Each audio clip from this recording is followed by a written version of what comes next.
gentleman saying that he recently bought a Tibetan brass bead pin, cool, that he wants to use as a kilt pin. Is it okay to mix metals? It's personal preference. Would I do it? No, probably not, but lots of people do.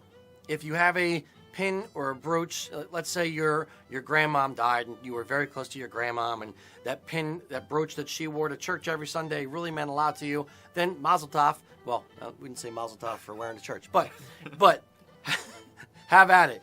You can wear that brooch as a kilt pin.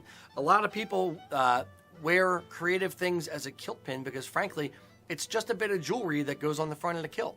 Yeah. So, traditionally, using my finger quotation marks, a kilt pin is a sword shape with a bit of decoration, or tall and skinny kind of pin. However, there are people who would wear circular or a clan badge on there, or different shapes or different sizes of kilt pins, just because it means something to them. Mm-hmm. So if that Tibetan pin means something to you, even though it's brass, have at it. Yeah, very cool.